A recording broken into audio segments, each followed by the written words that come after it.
Wow, early and straight. For once. No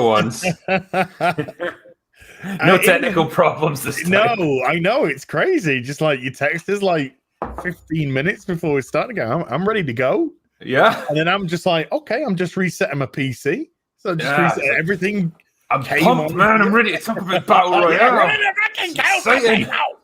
Ready to kill some kids. I mean, okay. I mean, this is great. This is absolutely great.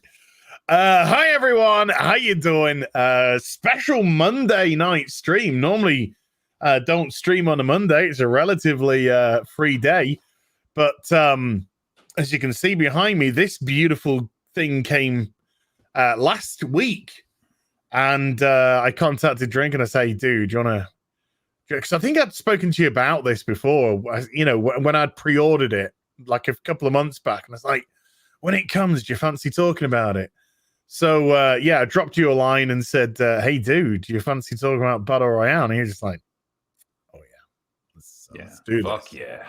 Let's do this. So, yeah, we actually managed to get things turned around pretty quick in time of getting a stream put together. So 1 week. Yeah. And, yeah, here we are. And it gave us the glorious opportunity, of course, to watch what I think is...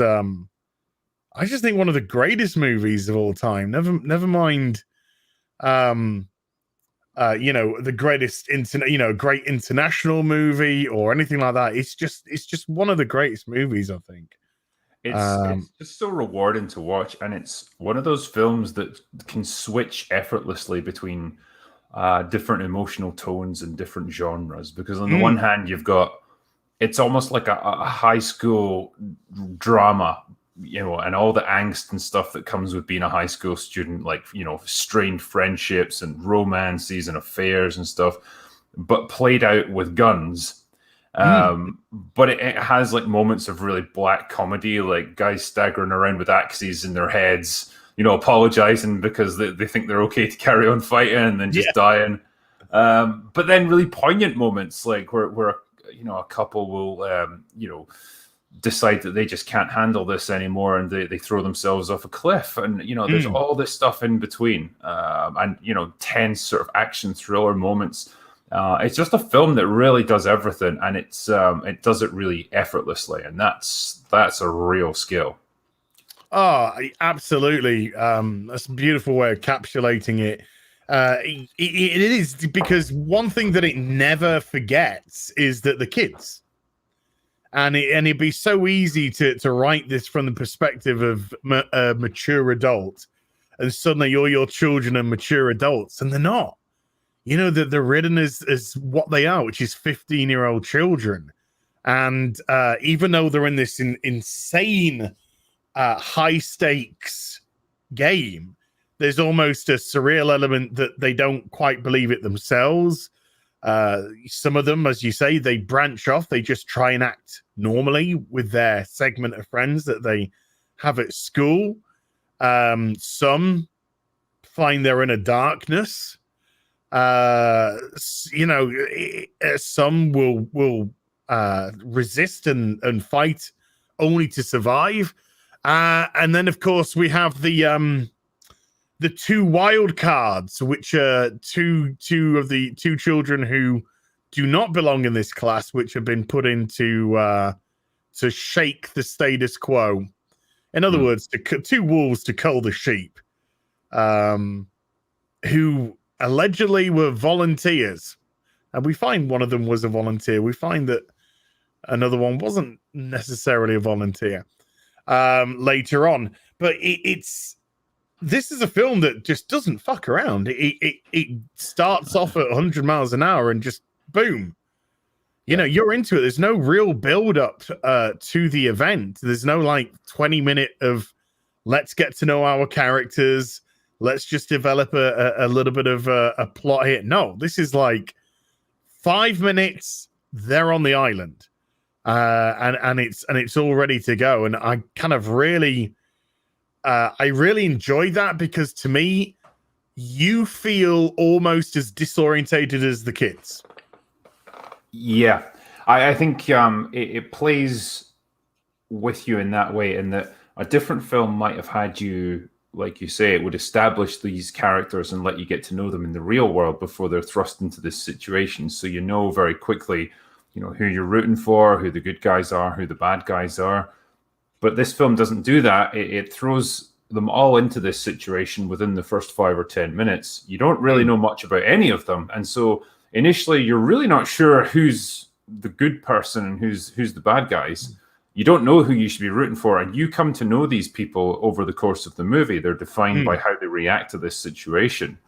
And so it's an interesting way of, of fleshing out these characters. It puts them straight away into the most extreme survival situation imaginable, and it just poses that question. Okay, well, what would you do if you were put in this place? You know, some of them, like you say, they adapt pretty quickly to this kill or be killed mindset, and they are just ready to go. Others,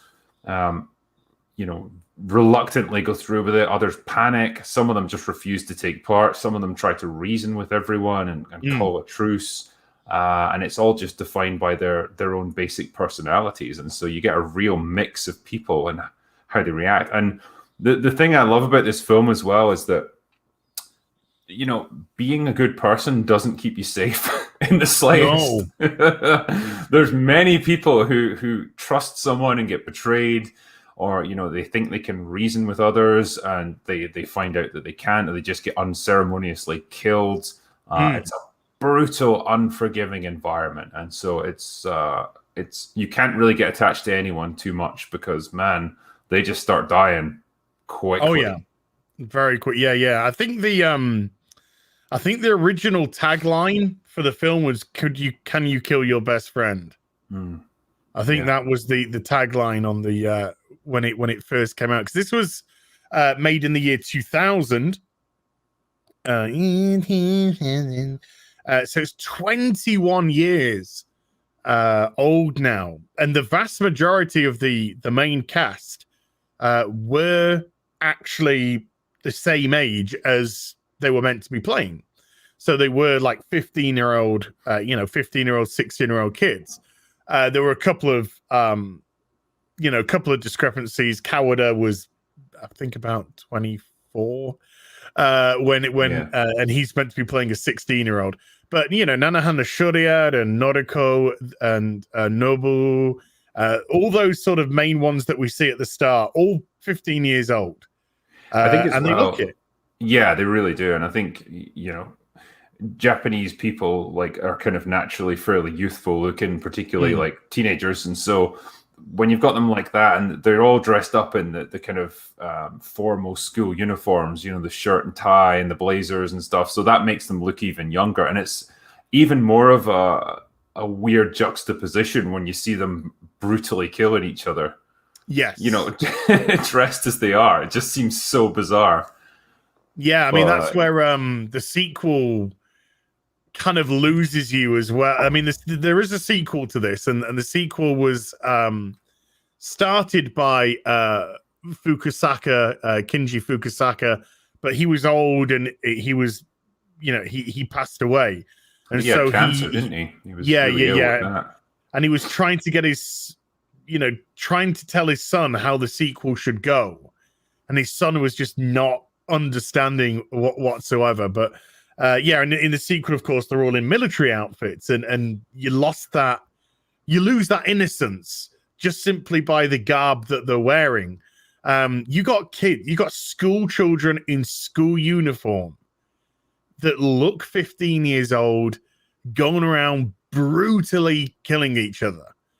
And when you have that visual, the visual of them being in their school uniforms, it does make it even more shocking. And you transplant that onto these are kids who are trying to exist as kids. It's you can understand why this was a very controversial film at the time. Yeah. And I think whenever you do any kind of sequel to a movie like this, you're going to lose that novelty value very quickly, and that shock value, because the whole point of this film is to put these people in a situation that you've never imagined before. And so when you do the same thing again, okay, it's not going to be as innovative. You're not going to be able to do as much. I think they played around with it a little bit in the sequel because were they not tethered together? So if you had a partner, and if your partner was really shit, then got killed, then you were going to have a real tough day. Yeah, your partner dies, you die in this sequel. Yeah, but in this, it's very much individuals, and so it's it does pose that question of like, well, is it in your best interest to cooperate with other people to try and survive? But ultimately, you might have to kill them anyway because there can only be one at the end. Only one person's allowed to leave the island. Yeah, and the beautiful thing. Well, I said the beautiful thing. The surreal beautiful thing about this film is it has so many different themes attached to it as well. There's a lot of social commentary in this movie.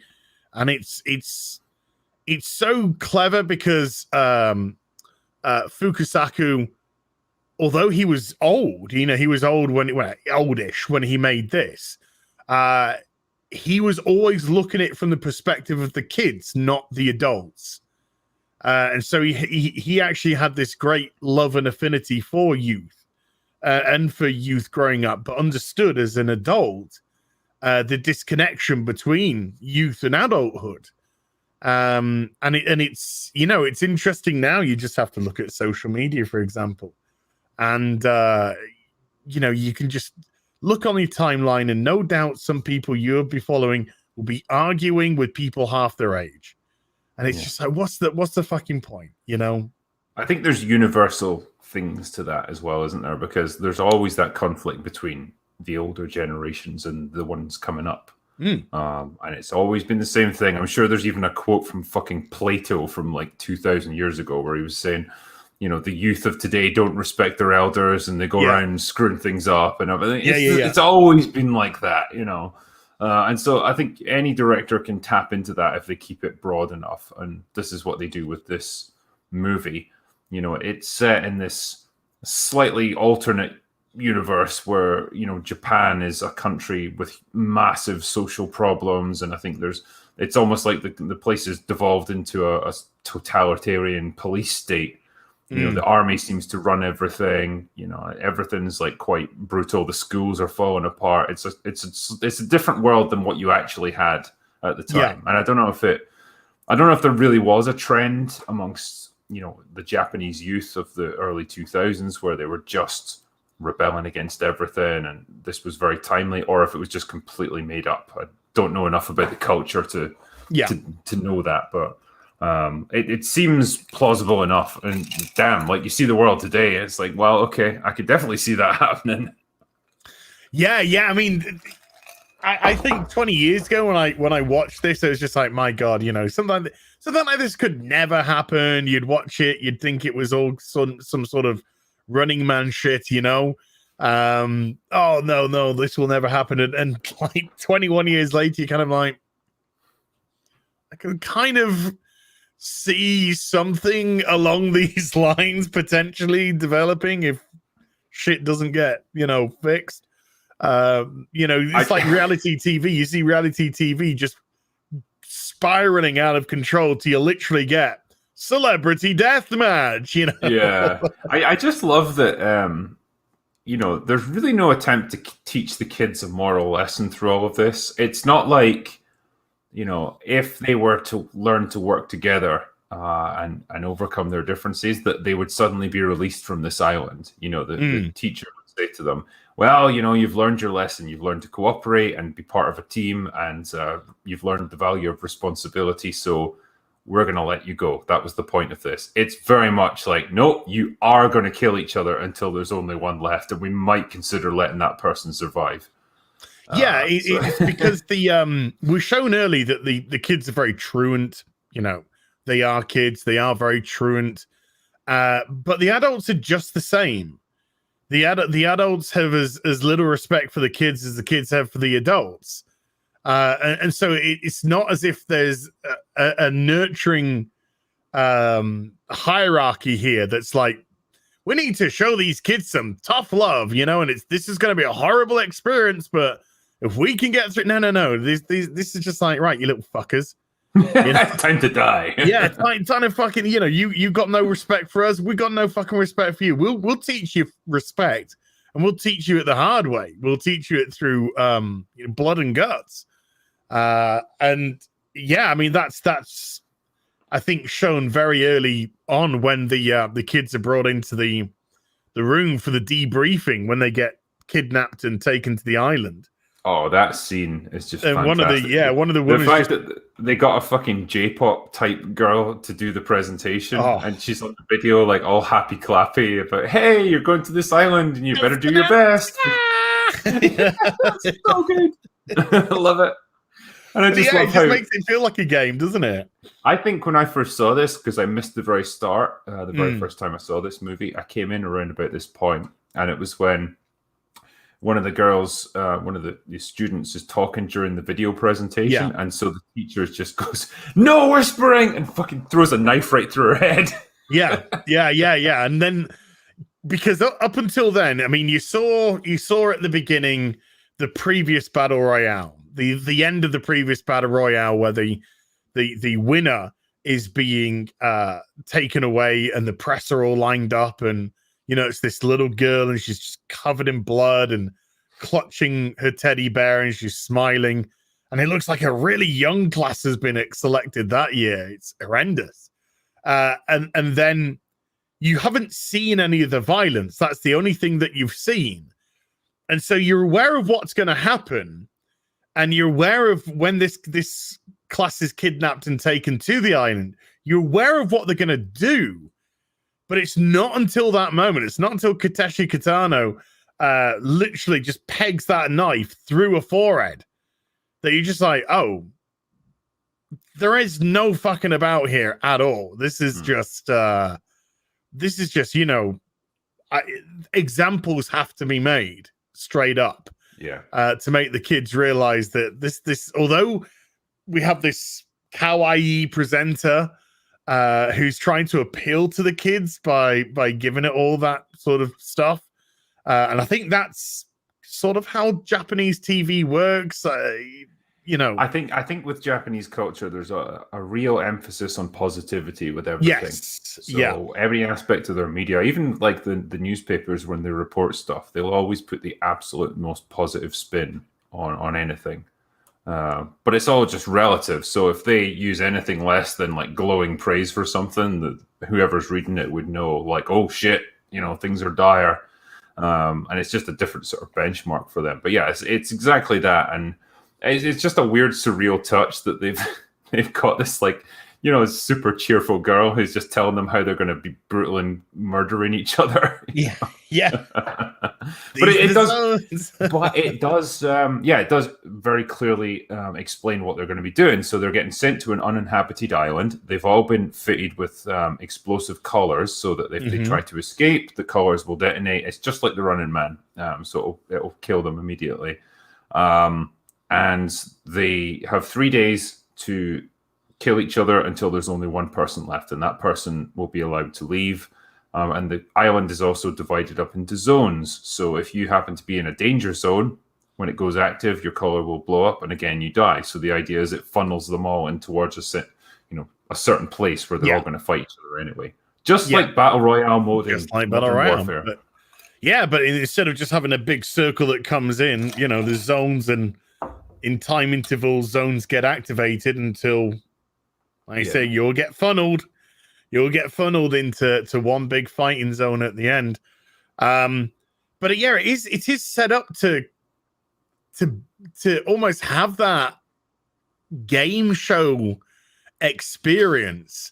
I mean, when they're explaining the rules of the game, they're saying you'll all get a satchel, and in the satchel there'll be food, there'll be water, there'll be a compass and a map so you can mark where you are.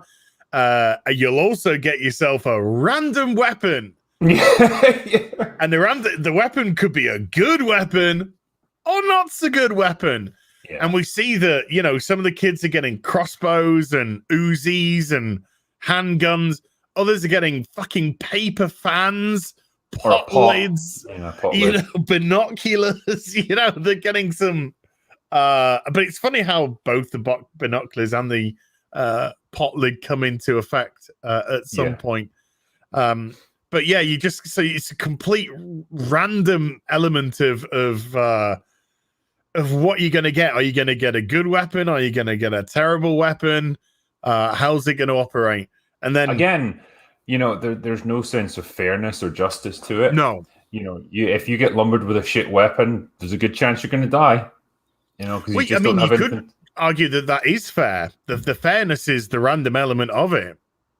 True. Yeah, I think they do see to it that the.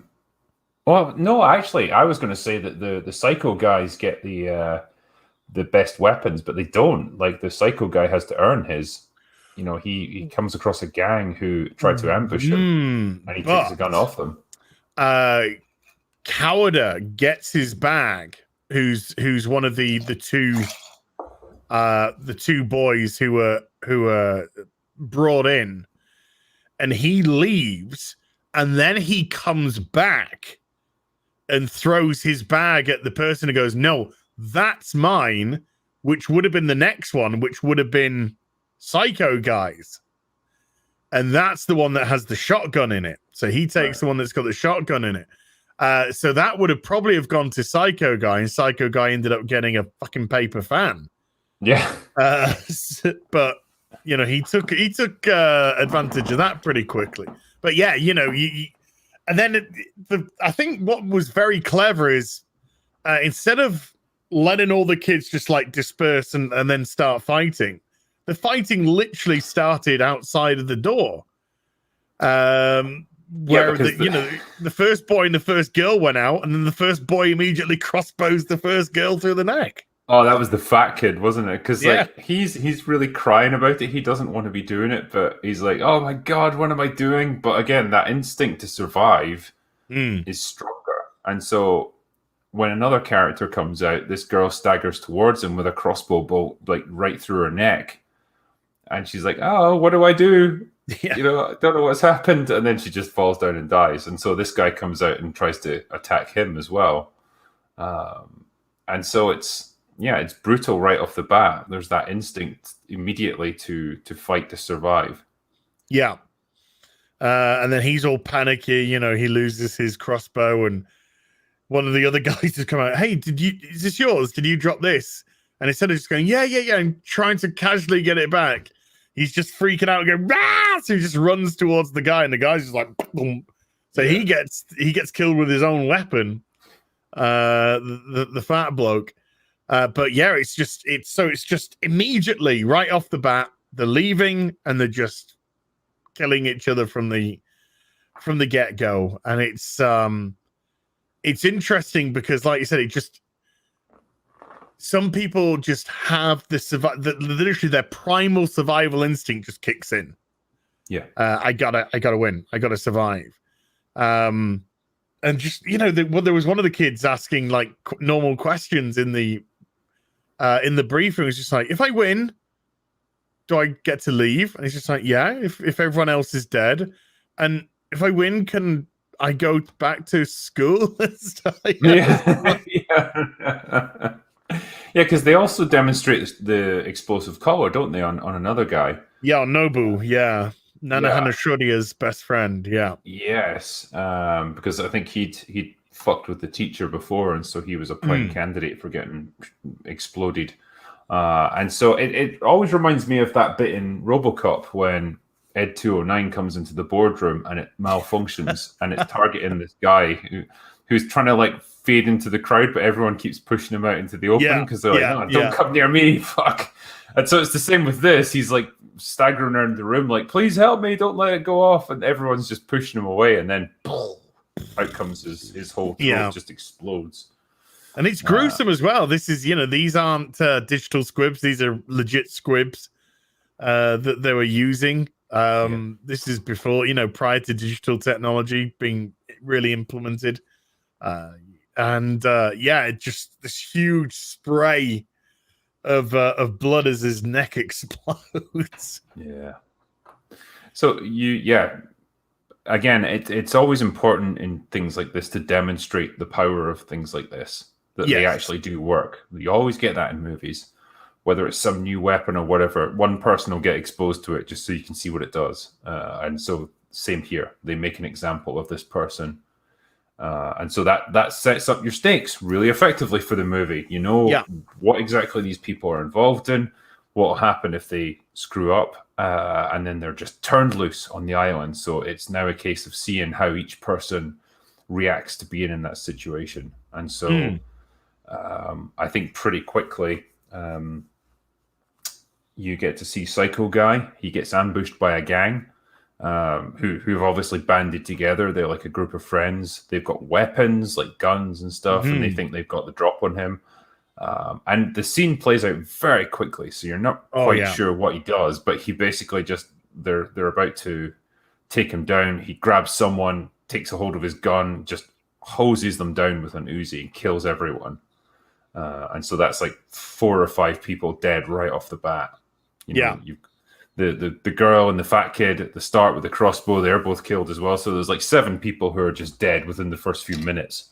Yeah, and this class is the class is 40 plus the 2 extras. So there's 42 in total. So you reduce down immediately from like 42 to 40 because of the 2 killed in the briefing, down to like 33, and it's the first half an hour of the competition. And you think, wow, this is gonna probably not last too long. But you've got our main protagonist, which is the male Nanohana Shuddersfield. And, now you're gonna have to forgive me a little bit. Names because we're gonna have some name issues. There's a lot of characters in this movie, and they've obviously got quite complex Japanese names, so I might screw them up a little bit. I'm gonna rely on you as to. No, that's fine. So you got Nanohana or Nanohana Shuddersfield or Nanohanaka, because they refer to him in different pet names all the time. Nautical, who's the female, and then later they're joined by Kawada, who is the exchange student. I think they actually refer to them as, but he's one of the 2 psycho boys, and he says that he actually has a way off the island. But we're quite early on introduced to the just to like a farcical element when one of the guys jumps out on Nanohana Shuddersfield and Noriku, and he's got an axe, and then he tries to hit Nanohanaka, and he sticks his pot lid up, because that's what he got. He got the pot lid, which actually blocks the blow. And then they tussle and they roll down a hill, and during the rolling of the hill, the axe sticks into the guy's head who actually tried to attack them. And then they both kind of like get up like, oh, are you all right? And it's just kind of like apologizing for attacking Nanohana Shuddersfield. And it's just like, oh, I'm sorry. No, I'll be all right. It's just this fucking axe in his head. Just like dripping blood. And there's a girl who's actually seen this happen from the bushes, and then she runs off, and that comes into play later on in quite a horrific way. Oh god, that scene! Like, how quickly a scene can turn. You find out. How quickly friends can turn on each other. That scene. And then just have this. Then he's just kind of like, no, I'm okay. Yeah. Because he's got this axe in his head. Yeah. And then that's when the analytical guy, the guy that was asking the questions in the briefing, comes out with his gun, and he's trying to keep himself sane by reciting mathematical equations or trying to work things out in his head, so his mind has some sort of logical element. And he ends up shooting at the 2 kids, and that's when Kawada comes over the ridge and shoots him with his shotgun, and that's where we see those 3 team up for the first time. And then, of course, that immediately leads to the 2 girls on the ridge trying to call for peace. Yeah, so this is where you get like a good example of people trying to take the exact opposite path, you know, and they're saying, look, there's no reason why we have to all kill each other. If we all meet together, we can discuss this and try and find a way off this island together, you know. And it seems like there's a merit to that. You know, it's this idea of pacifism and, you know, we can talk through our problems. The problem is that not everyone's willing to play by those rules. And so I think Kawada warns them exactly that. It's like they're going to get killed. You know, not everyone is going to listen to them. And straight away, Psycho guy shows up with his Uzi and he just hoses them down, kills them both. He even puts one of them on the megaphone just so she can beg for her life while she's bleeding out and stuff. Yeah. just puts the megaphone to her mouth and then just goes for another spray. It's horrific. Yeah.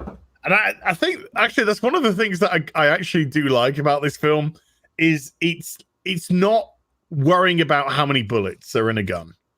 You know, and it's not worrying about it's just like if they've got a gun, they're going for it. Okay. We're not saying you got 2 clips and each clip or magazine has got this amount of bullets in. No, there just seems to be an exhaustible amount of bullets until the plot needs the bullets to stop.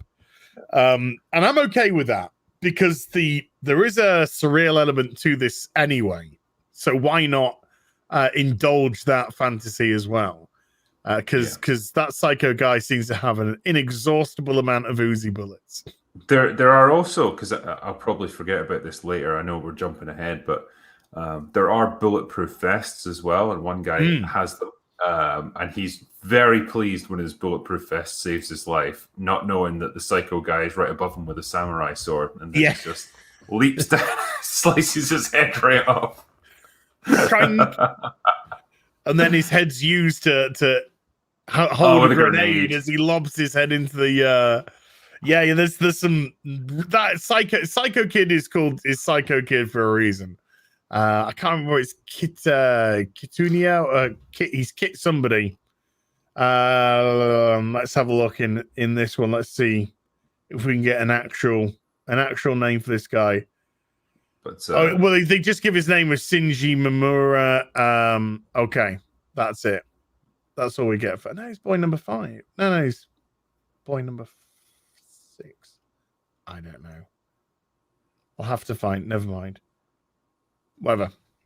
There's too many. There's 42 of the fuckers. Just there's a few people in chat asking where they can actually stream this movie. You can watch it on Amazon Video. That's how I got it. It came in 4K as well, so it's pretty good quality. Yeah, you can watch this on Amazon Prime. And if you haven't seen this film, just watch it. You know, this is something you absolutely do need to see. Kiriyama, that's the one. Thank you, Kiriyama. Yeah, he's the psycho who's going to be referred to as Psycho Kid. So things settle down a little bit as the kids sort of start to get together in their little groups. You now have Nanohana Shorya, Noriko, and Kawada together. And Kawada is saying that he knows a way off the island and we need to stick together. Just, you know, stick with us. The plan will come together. Don't worry. And, you know, we just have to make sure that we're all being sensible. But things don't happen the way they happen because Psycho Guy gets involved with them and that drags off Nanohana Shorya, which drags him off to the Lighthouse. And what I do actually find quite interesting about the 2 main protagonists is you said earlier, if you're good, that doesn't save you. Being good doesn't save you at all. In actual fact, it's a bit of a detriment in virtually every case. But Nanohana Shorya is not like the hero guy. He's not strong. He gets injured very quickly. He's not really able to protect. His accidental tussle leads to deaths of many, many people. And there's this one guy who's going around Sugimura, this cool guy who's kind of like going around just helping everyone. You know, he meets up with the hacker group and wishes them luck. He helps he saves Nanohana Shurya when Psycho Guy attacks. He finds Chiksa, and the Chiksa bit, we'll talk about Chiksa bit, that's great. The Chiksa bit, he finds Chiksa and he stays with her until she dies. Then he's just moving on. He's just helping people or being there for people, and yeah, well, he ends up getting killed by the girl he loves. But there you go. So he's not, Nanohana Shurya isn't like your classical hero by any stretch of the imagination. No, he's relatively passive for a lot of the movie. He's not really doing anything heroic, and he's just trying to stay alive. And yeah, like his actions inadvertently cause a lot of problems for other people, but that's almost his kind of character growth throughout the movie, is learning to be more assertive or to take more positive action because there's no choice but to do that. But yeah, initially, he's very much just on the run, like so many other people, and just trying to keep his head down. So that's kind of how he starts out. It's worth mentioning these hackers, actually. So these are a group of guys who are able to get their hands on a certain amount of technology, because the island used to be inhabited, and so there are buildings and stuff there, but it's been cleared out. So they're able to grab some of the old computers and stuff that were there and use it to tap into the system that's keeping all their collars active and stuff. And they figure out that all the collars have got a radio microphone built into them, so that the guys monitoring them can hear everything that they say. That's how they know what they're planning. And one of the hackers begins work on trying to disable the whole system, which is going to come into play later on in the movie. So there is that's in the works. And his uncle is a freedom fighter. So that's why he knows these, little things. His uncle is clearly teaching him stuff that maybe he shouldn't have at an early age. How to make bombs. I believe his uncle actually comes into play in the sequel. Oh, really? Yeah. His uncle. I think his uncle either takes in or trains Nanohana Shurya in the sequel. Right, okay.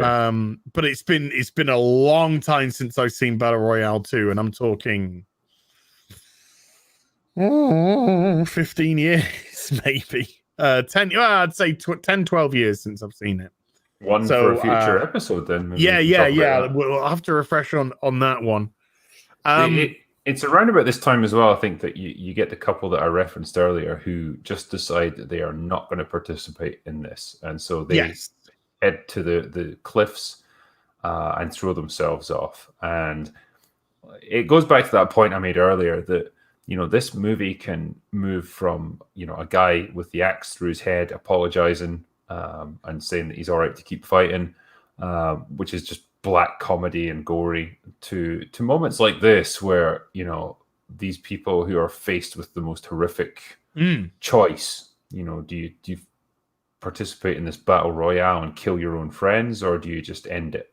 And they take the latter option, and that's pretty heavy stuff to deal with, but the movie switches so easily between those things, and it's just it's a really poignant scene because the guy doesn't want to go through with it, and the girl is just gently persuading them that it's okay and it's better this way, and off they go, So because it is set up as well, because in the briefing, when she's given her bag, she just throws it at Kateshi Kitano as an act of defiance, saying, "I will not fight."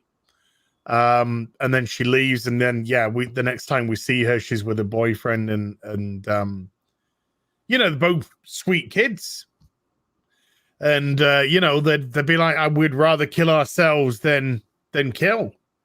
Killing others isn't in our nature. We can't do this. So the only way, because we can't survive together, because only one can survive. So the only way that we can ourselves leave is together by suicide. It's horrible. It's a horrible choice, and yeah, it's one of those darker moments, you know. And normally the darker moments are prefaced with a filter being on the camera.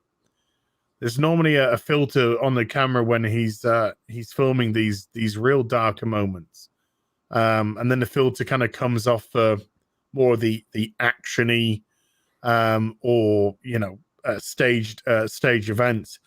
But we have Chigsa. We cut to Chigsa, who's running in her yellow tracksuit, and she's initially thinking back to when she just jogs, and she has the chap that I was just talking about before behind her. He's timekeeping, and then she sort of like turns around a corner into the woods, and then it's cut to current day, and now she's wearing the collar, and then she realizes that she's been daydreaming. And Chigsa, if you might be aware, if you think, I kind of recognize this person's face. Chigsa, of course, was the girl in Kill Bill. Yeah. She does have a distinctive look about her. Yeah. Mm. And she's very good with that mace in Kill Bill. Very good indeed. So yeah, it was great. It was it's great to see her land that role because of Battle Royale, essentially. And there was that period in Hollywood, weren't they? They're all sort of getting hold of Japanese girls for some reason, weren't they? Gwen Stefani had a little posse of Japanese women as well. There's just but yeah, it was a great great role to have landed for her. And then she meets up with this guy who had been spreading rumors that he had fucked her or something, and she was like, you disgust me. You made up the rumors yourself. They weren't spread. You spread them. And yeah, and he's like, oh, but you liked it. And yeah, it's just remarkable that they're in this situation where they're killing each other, and he's like, yeah, so do you want to fuck? Yeah, he's got the horn. Yeah. And she's like, no, I'm not interested in that right now. And so he's threatening her with the crossbow, and I think she intimidates him into acting. Well, he says, I could force you. Yeah, I could, and she sticks the crossbow in her face and is like, I can force you to fuck me. And then that's dark. That's dark shit. These are kids. These are 15-year-old kids. I know the age of consent in Japan is different to is over here and whatnot, but still, it's still dark. It's still a dark path to travel down, even from a kid's perspective, to say that you'd force yourself on somebody purely because of the power of the weapon that you're possessing over them. Yeah. And so the crossbow goes off, and I think it just grazes her cheek. Mm. So she goes after him with a knife, and wrestles him to the ground. And again, he's got a crossbow and he's running away from her. It's just like he's an absolute pussy. And she just brutally knifes him down and kills him. But then she gets attacked in turn. So it's just this constant cycle of people getting killed, because does she not get shot then by someone else who comes on the scene? When she stabs the guy in the back or slashes him in the back and he falls, instead of straddling him and stabbing him in his throat or something, she reverse cowboys him and fucking stabs him in his dick. Yeah, she's fucking I noticed that. His dick because of the threat, and then she turns around and sticks it in her chest. But that's when Mitsuku, I think it's Mitsuku, turns up and starts shooting at Chigsa, and Chigsa she must get hit a couple of times. Yeah. But because she's such a good runner, manages to at least get away, but she's critically wounded, and that's when she comes across Sugimura. She comes across Sugimura, and he stays with her till she dies, and she confesses her love for Sugimura, and you know he what? says, you know the piece of the dialogue that she gives that always stuck with me. It's she wants him to stay with her, obviously, because she knows she's not going to make it, and she says it won't be long. Almost like she sees it as an inconvenience for him. Like, I'm not going to hold you up for too long. If you just stay for a few minutes, I'll be dead soon. And just what a line, for someone who's about to die to say something like that. I actually think that's a really poignant line from a character like that. So, yeah, well, she loves him, and she wants somebody there at the end. And ultimately, I was going to say, ultimately, don't we all want someone to be there at the end with us? Yeah. When we pass, and she says, I think she says, "Please God, can I say one more thing?" Before I die, and then she's like, "I think you're really cool." Yeah. I think you're really cool. Yeah. Just this kid dialogue, just the kind of dumb stuff that you would say, because you're not going to be able to give the Gettysburg Address when you're about to cark it. It's just whatever would pop into your head, and you're young and dumb, and that's the best they can come up with. But it just feels very real, the kind of thing you might blurt out. Yeah, in your last moments. Yeah, just if you're with a girl that you fancy, you just be like, I think you're really fit. Yeah. And then you snuff it. It's Chicks, she seemed like a pretty cool character, and and then you sort of you're like, oh, this Mitsuko, she's getting into the game now, because she kills Noriko's best friend at the start, and then one of the girls, she kills her with a sickle, doesn't she? Yeah, with a sickle, yeah. Which is nasty. And then there's two that are hung up around the back, and you're not sure whether or not they did it to themselves, another suicide pact, or she had something to do with that. So that one's a bit and then later on, when she acquires the handgun and becomes much more confident when she's got the handgun, she tricks the boys into sleeping with her, and then kills them after the act of coitus or during the act of coitus. We don't know. We just see the aftermath of these dead, naked Japanese boys with what seems to have been removed sickle parts, maybe. Yeah. So she was obviously going around Black Widowing some of the boys, which was, she was using, and she was on a period as well, wasn't she? So, come on, girl, Yeah, because you get that later on when one of them goes to the house that she was taking shelter in. It's like, I found it in the toilet, so you've been here for a while. She was like, Megami wasn't on her period, but you just started yours yesterday, didn't you? Yeah. So she's working out that it was her that killed Megami, but she got done herself. So yeah, the Sugimura takes Nanohana Shuriya as a shot up body to the lighthouse, and we get the lighthouse scene, which is one of the best scenes in the whole film, I think. Because everything seems great when he arrives there. Like a group of girls have taken refuge in this lighthouse. They're all cooperating with each other. They all seem pretty upbeat and positive. They're making food for him and stuff. But man, does that situation unravel quickly. Well, the thing is, it's all you have this sort of efficient workforce within in the lighthouse. Everyone seems to be fast friends.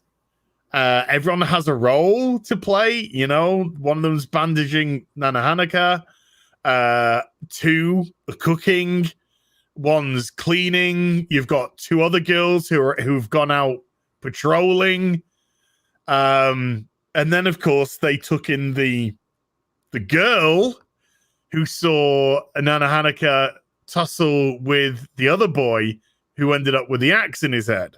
And she's sort of clearly traumatized by it all. She's, well, she's convinced that he's a murderer. Yeah, and that she's he's a danger to all of them.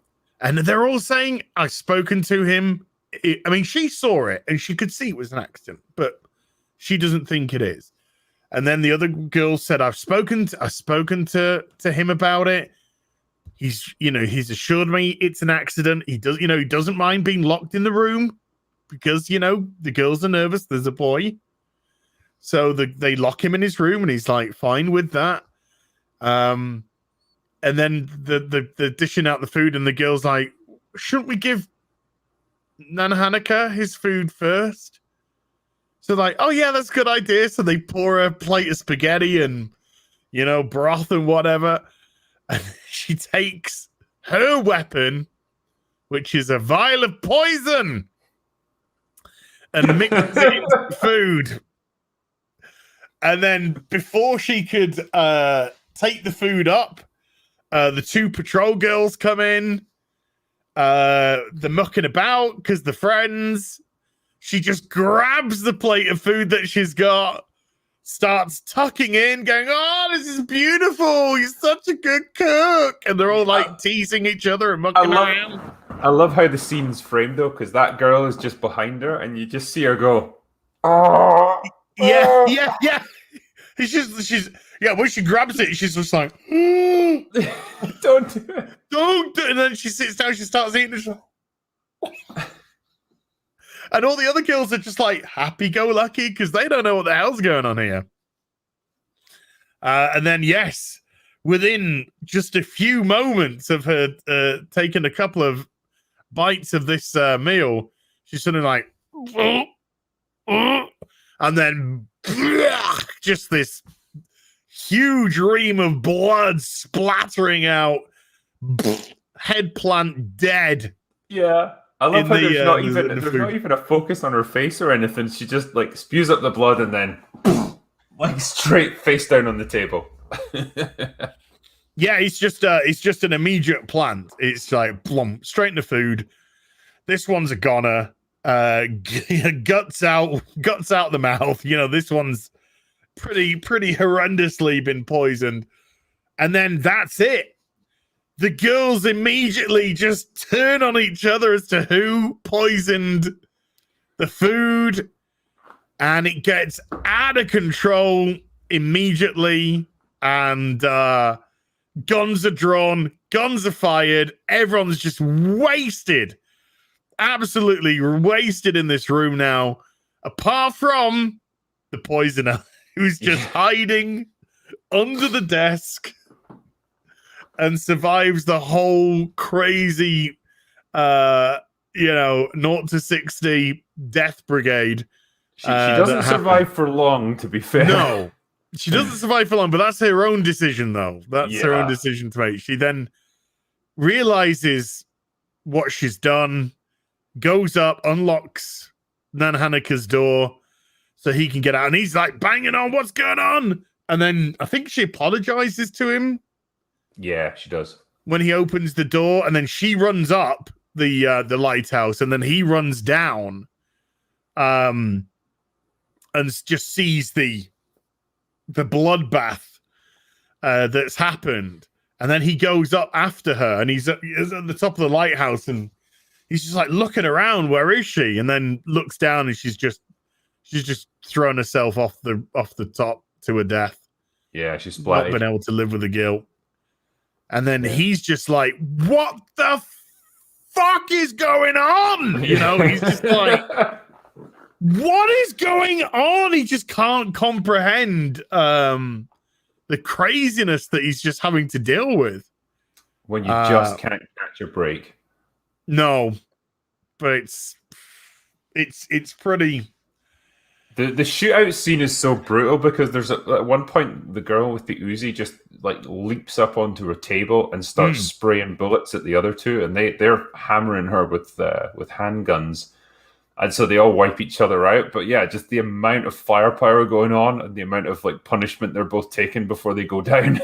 It's amazing. Yeah, but it's played out not farcically, but it's kind of played out a little bit tongue-in-cheekish, would you say? It's a weird one, because on the one hand, yeah, you feel really bad for them because none of this should be happening. It's just been a comedy of errors, almost. Because she's shooting them with the Uzi, and then they shoot back with the pistols, and they hit her hand. She's like, "You hit my hand!" She's like showing them a hand where they're hit, and then they're shooting back. She's like, stop! It's like a little bit of like comedy, put into this unbelievably like horrendous a moment where all these friends have just turned on each other and wasted each other. I think it's these moments where, like, people are shooting each other with guns, and so it's like being in a war. They're like dying all around each other. But while it's happening, all these like petty grievances from high school kind of surface for each of them. Yes. People will be shouting at each other like, "Oh, you never liked me," or "You never let me hang with your group," or whatever. "You always like made fun of me." And so it's just like this combination of really petty like high school dramas combined with like high stakes shootouts where people are dying left, right, and center. It's just I think that's the whole point of the film, really. It's like a high school drama just played out with like heightened stakes. Yeah, I think you said that perfectly. It's like when you're at school, you think all these friendships that you have are so firm and solid, but they're all actually pretty superficial at the end of the day, and it's easy how all of that sort of fell apart because of the superficiality of the friendships that they had. I think with girls, particularly in high school, friendships can fall apart very quickly, and drama is never far away. Like, we were both at high school, and that's how it always played out. There was always some kind of fucking drama going on. Oh yeah. And so Karen's not talking to Deanne anymore. Yeah. Oh, she's been saying things behind her back. And oh my before God. you know it, it just starts like a month-long feud between them, and all that stuff. And then it always got resolved somewhere along the line. I mean, when guys fell out, it would just basically be like they'd have a punch-up, and that'd be it. Yeah. You're a fucking wanker. No, you're a fucking wanker. No, you're a fucking wanker. Yeah, no, you're a fucking wanker. Yeah, and then it'd be like, "Oh, hold me back, hold me back." Yeah. As they were hiding behind somebody. Hold me back, hold me back, dude. You can come around me if you want. Yeah, I don't want to. I don't want to. I just want to try hard. That's all. Yeah, totally. But yeah, it's obviously like they're in harmony, all these girls, like, and everything's going good until a guy shows up on the scene, and then that's all it takes to drive them all apart. And so. I'm sure there's a commentary to be had there. Yeah, well, yeah. But I just think it just shows fragility of high school relationships, really. And when you think about it, how many people do you keep in contact with from your high school and all this kind of stuff? You look back now, and how long did those relationships last until they just organically fell apart because of life or whatever it may be? But the Lighthouse scene is just a beaut, an absolute beaut. So he has to stagger off now, wounded, but at least bandaged. And I think we get like one of those beautiful scenes in the film. It's really weird. Noriko has a dream about being on a beach side with Kateshi Kitano, with her teacher, Sensei. And they both got lollipops, and they seem to be enjoying each other's company. And, there's nothing sexual, folks. Just and then she's talking, but you only hear the music, you don't hear her. Mm-hmm. And then he's talking, and then you don't hear him, you only hear the music. And then it cuts to him. But when it goes back to Noriko, when she wakes up and she tells that dream to Kawada, and then she runs off to find Nana Hanaka, and that's when she gets herself in trouble because Kawada goes running after him, and he can't find her. And then she runs into Mitsuko, who's just sat there. I mean, the cinematography of this film is incredible. Just the angles, the cuts that he gets, the scenes, just beautiful. And he just got Mitsuko just sat there in the pouring rain, just looking kind of like a demon possessed almost, waiting for prey. And then she says, "Who? I thought you got split up from Nanahanaka?" And she's just like, "Yeah, I'm trying to find him." And then you can hear Kawada shouting, trying to find her. And then she's like, "Who's that?" And it's like, "Oh, that's Kawada." And she's like, "Oh, so you've got two princes protecting the princess." And she's like, "Mitsuko." And then she just sticks the gun up. She's just like, "Die ugly." Yeah. She's like, "Wow." And then just before she pulls the trigger, she like sees something and then just runs away. And then when Noriko turns around, it's Kitachi Kitano just stood there in the battlefield with an umbrella. It's really, like you say, it's a really strange scene, and it's a really odd thing for him to have done in that situation. But it's kind of serendipitous almost, because, or it's kind of almost guardian angel-esque, because he prevents her from being killed, and then they haven't had any conversation, and he's just like, "Oh, Nana Hanashuri is here." Excuse me, you carry on. I'm going to cough for a bit. Yeah, no, that's fine. Because he does mention later on in the film, like at the climax of the movie, that she was always his favorite, and so you get that kind of sense here that he was willing to risk himself to go into the war zone to protect her, even just briefly. So it's an interesting kind of relationship that they've got there. And like you say, there's nothing sexual to it, but it's almost like it's just the kind of relationship you would get between a teacher and their student, someone who's actually invested in them. Or a father and a daughter. Yeah. Because his relationship with his daughter's just shit. Yeah. So yeah, he just, and I don't think he ever felt under threat at all for being there. When he's just holding this plastic umbrella. Yeah. And then he gives and then he says, Nana Hanaka's here. Then it turns to him, and he's, his wounds are starting to bleed, and he's hobbling. He's had to use a big it's like a tree branch. Yeah, to walk. And he's just like, "I brought all these weapons because I can't fight. So I brought these weapons to protect you."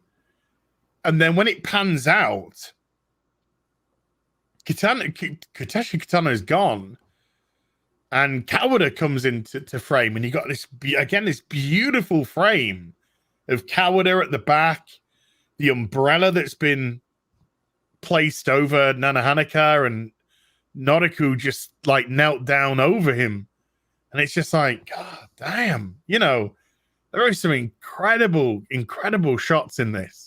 But Kitano's, he's gone. Yeah. The framing of a lot of these is just, I presume it's meant to echo, a comic book or artwork of it or whatever, and that's what you get. Like, you get a picture moment in movies like this. Or he just, maybe he was just like, "This is a good shot." Yeah, maybe he's just a good director. He had a good eye for these things. Just a really good eye for these great shots. So they head off towards they go back to the hacker kids who've now got all the bomb materials that they need.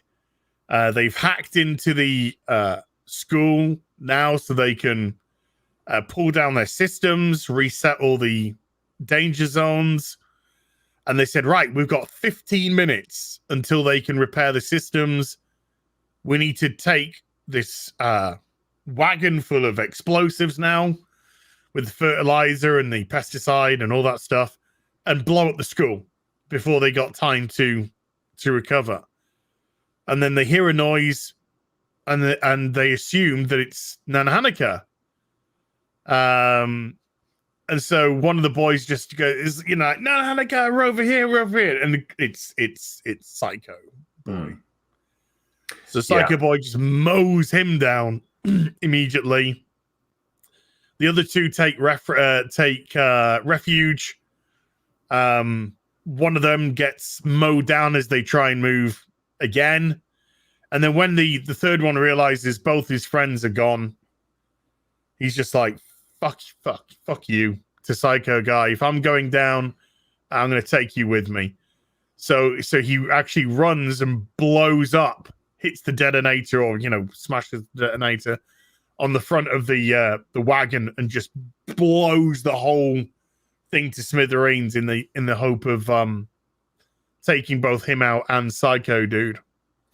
Now I'm assuming this explosion injures Psycho Dude, because when you see him later, he's blind, basically. Oh yeah, he's fucked. The explosion fucked him up. Yeah, and I assume it was just the blast or the flash of it or something like that must have damaged his eyes, because he's just firing blind at the climax of the film. There's also a scene with Psycho Girl, who kills the dude who's been going around helping everyone. She just shoots him dead. I don't know if she didn't realize that he wasn't a threat at the time or whatever, or she just didn't. Well, it's the girl that he was after to find, to say that I love you and I'm here to protect you. Yeah. And then she shoots him dead. And then he's just like, you gotta run. His dying breath, he's just like, you gotta run. You gotta get out of here, because they've heard the gunshots, so they're gonna come. And just she's like, why? Yeah, why? Just an incredibly nice guy, even in his final moments, like to the person who killed him. Yeah, it's like, why are you doing this? He's just like, because I've been in love with you for a long, long time. She's like, you never even spoke to me, though. You never even spoke to me. And then he dies, and she's just like, what am I gonna do now? And then Mitsuku's there, and she's just like, die. Yeah, just one shot for a change. Most of these people have taken multiple bullet shots before they've gone down. There's one shot to the heart, bang, done. Yeah. So she gets killed quickly, and then the woman in turn who killed her gets gunned down by Psycho Guy, because she takes many shots to be killed. She keeps getting up and trying to go at him again, and he'll put another round into her, and then she goes down, and up she gets again. So she doesn't go down without a fight, that one. It's a great fight as well, and you have the music. I don't know the composer of the music. You're gonna have to excuse my ignorance, but it's a very famous piece of classical music. And it's just playing as he's just gunning her down. And it's just, you're just like, oh my, There's a lot of the soundtrack in this it's very old fashioned and very orchestral. It's not what you would expect. I mean, I know the movie's 20 years old, but it's still a modern contemporary movie. Oh yeah. So it's not what you would normally expect in a film like this. And I don't know if it's a common thing with Japanese cinema, but it's an interesting choice, and you just get these big, heavy, operatic moments like this when a person's getting killed. It's quite a cool contrast. Yeah, and Mad Max Fury Road totally ripped that off. Yeah, they did exactly how Battle Royale starts. Yeah, with the way that they use the music, but don't worry about that. Is it Mozart? Apparently it's Mozart. There you go. So Psycho Girl dies, and Psycho Guy carries on to go and deal with the hackers. And so just as the explosion goes off, Nanahanaka, Kawada, and Noriku all turn up. The blast has clearly been huge, because the fields are on fire nearby to the building.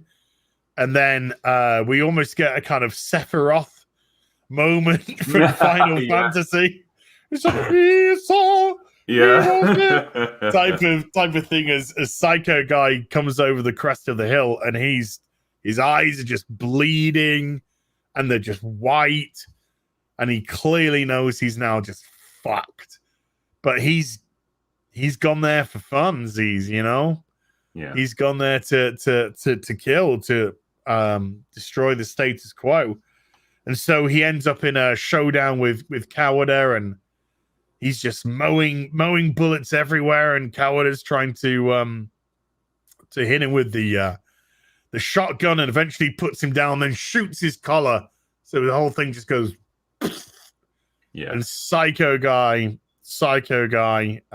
bites the farm, leaving three. Interesting that, you know, the biggest antagonist of the movie ultimately proves to not really be a threat because he's blinded and fucked up by that point. And so they're really just putting him out of his misery. I mean, he still obviously does damage, but not as much as he would have done otherwise. So it's just he does damage, as we'll see later on. But you think if he was in full fettle, would all three have been taken out? You know, so we got three left: Kawada, Nanahanaka, and Noriku. Kawada knows a way off the island, so we just have them sat contemplative by the beach side, and then Kawada just grabs his gun and I just suckered you in, you know. I just suckered you in. So you get this moment as a viewer, and you're just like, no, you can't. It's just like the stories I told you. It's all bullshit. It's all bullshit just to lure you in. I needed gullible people to cover for me while people took each other out or whatever. And then Nanahanaka sort of like slides his hand towards his gun. He's just like, you think you can kill me with that gun? And then you just get this great sort of like music. It's just like, it's like Death Star. As, you know, they're coming down. It's just like, and then he's just like, game over for real. And then it cuts to the school with all the soldiers, and then because they can listen in, and then you hear just the two gunshots as he kills Noriku and Nanahana Shuriya to win the battle royale. And so the soldiers want to get the bodies, but Takeshi Kitano's just like, it's over, job done. It's all right, job done. Everyone just go. Everyone can go. And so the soldiers pack up. We see them all go in a helicopter, or the helicopters. And then we just see a hobbling Kawada come to the school. And he's got gun wounds all over him from the fight with Psycho Guy. And he turns around to show he's not got any weapons or anything. So he gets allowed into the school. He gives him a beer. He's just like, why haven't you gone? And he's just like, there's plenty of time for me to go home. He's in no rush to go home. His daughter hates him. His wife hates him by the looks of it, you know. And then he says to Kawada, you've disabled the collars. Because he has this infrared thing and he presses it and nothing happens to the collar. It's, I don't know what you're talking about. He's like, you knew a way to disable the collars all along. And he's like, and that's cheating. And then he gets his gun to shoot Kawada. And then in through the doorway comes Nanahana Shuriya and Noriku with their guns. And that's when Takeshi Kitano's very happy to see her alive and shows her his masterpiece that he's been working on during the whole battle royale. And he reveals this painting, and this painting's just this image of Noriku in the middle, cartoony, and just surrounding her is just all the dead bodies and the way that they died. of the various school children. And it's like sick, sick, but at the same time crazy, and it's a weird scene, and like there's very poignant music that plays while you see this picture, and it's like an insight into this guy's madness. Yes, and you sort of see him then as just this slightly sad, pathetic man with nothing else in his life. And yeah, the way he's drawn her at the center of it all, she's like almost like this vision of like angelic purity or whatever. Yes. Like that's the way he sees her, kind of untouched by the rest of it. And I think that's when they gun him down. They're just like, we've had enough of your shit. But what does he say? He says no. Then he says nah. Then he says to her, I want you to kill me. And she's just like, what? He's like, I hoped it would be you. I'd hoped it would be you. And I want you to be the one who kills me. And then he's like, you can do it. You can do it, which actually mirrors the toilet paper of Nana Haneke's dad when he hung himself, which is like, you can do it. You can do it. And she's just like, I can't. So he's just like, if you don't kill me, I will kill you. And he gets his gun out, and then Nana Hannah just immediately fucking mows him, just absolutely mows him full of Uzi bullets as soon as he gets the gun out. And then he falls on the floor, and he still gets the gun up, and he presses the trigger, and it's a fucking water pistol. Yeah, straight out of the ending of Falling Down. Just starts spraying with the water pistol on the kids. And I think he might have taken a couple more bullets in the process after that. And then he's just like dead on the floor, and they're all like, all of them are in shock as to what's going on. And then his mobile phone goes off. Just starts ringing, just his phone. And so they're all sort of looking at him. Then suddenly Takeshi Kitano just gets up. Riddled to fuck. All just, nonchalant. Nonchalantly walks to the sofa, picks up his phone. Mushy. Yeah. And it's his daughter who'd been bitching at him all throughout the film. And he's just like, no, I'm not coming home. And it's just like, if you hate somebody so much, now you're going to have to live with the consequences of that. And she says something like, that's really irresponsible. He's like, irresponsible, fuck off. And he throws the phone on the floor. And then he gets the gun, which is the water pistol. And now it fires a real bullet. Yeah, I think that's a different gun, I assume. That's when he had hit. Well, but it looked identical. So I'm just kind of like, was that meant to be surreal? Or was that meant to be a different gun? I can't actually tell because of the sort of surreal nature of the scene. It is a strange one, and I'm probably not the only one. Like, when he got up, just assuming, like, oh, it must be fake somehow. Like, they must have had blanks in their guns or something, and it was all a con. And, there's no way he could have sustained that amount of damage and still been able to survive.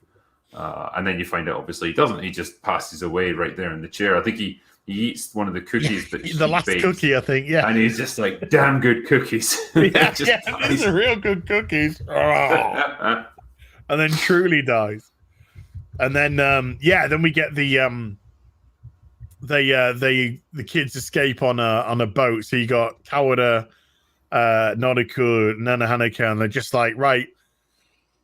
Oh, yeah, because it's funny, because it's interesting, because Kawada has kind of done a Joker throughout the whole of this film, because when he fixes Noriku's gun wound at the start, and he's very proficient at it, he says, don't worry, my dad's a doctor. So, I've learned these things. And then he cooks them food later, and he says, and they're like, this is really good food. And he's like, oh, my dad's the chef. Yeah. And then at the end, when he's on the boat, he's like, I've got us all headed straight to the mainland. We just go straight now to the mainland. And he's like, don't worry, my dad was a fisherman. So he's kind of done this like Joker from The Dark Knight, which is obviously 8 years later, whatever. Where his dad just seems to have different jobs depending on the situation that he's in. Yeah. And then he's just like, I need to rest for a bit, and he just goes out to the back and lights a cigarette, and they talk about his girlfriend, and he's just like, I'm just sleepy, I just need a rest, and he just dies. Yeah. What a way to go out. No! Again, a character that kind of plays with your understanding of his backstory, because initially he gives you that sob story about how he was in the previous battle royale, and he was the only one that survived, and it was his girlfriend who sacrificed herself so that he could escape, and all that. He's always wanting to know why she did it and why she smiled in her final moments.